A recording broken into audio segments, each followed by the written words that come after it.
طلحہ بھائی اصل میں صحابہ اکرام رضوان اللہ تعالیٰ علیہم اجمعین کی شان بہت بلند ہے۔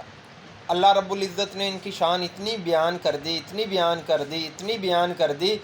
کہ اگر آج کوئی ان کی شان میں گستاخی کرے گا، آج کوئی ان کی شان نو گٹان کی کوشش کرے گا صحابہ کی، تو یقیناً صحابہ اکرام کی شان اور بڑھا گی، بلکہ اس آدمی کی شان جو انسی ہے وہ گر جائے گی۔ صحابہ کی عظمت بہت زیادہ بلند ہے۔ صحابہ کے مراتب ہیں، ان مراتب میں اگر دیکھا جاوا تو چھوٹا درجہ جو ہے صحابہ اکرام کا، ان کے اندر جو انسا حضرت وحشی بن حرب رضی اللہ تعالیٰ عنہ،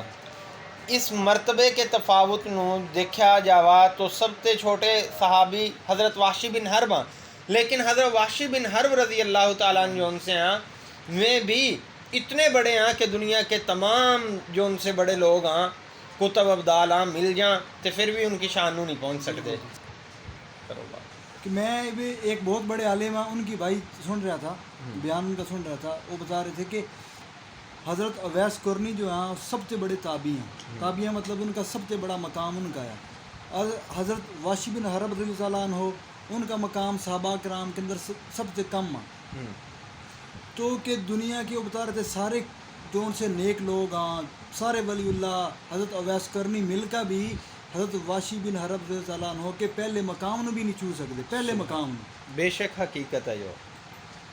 تو مطلب کہ جنہوں نے حضور صلی اللہ علیہ وسلم ایک دفعہ، حالانکہ انہوں نے ایک دفعہ دیکھا، وہ بتا رہے تھے کہ حضور پاک صلی اللہ علیہ وسلم کی انہوں نے ایک دفعہ زیارت کری، لیکن صحابی ہو گئے، اس کے بعد ان کی مقام نو کوئی اور بندہ نہیں پہنچ سکتا۔ بے شک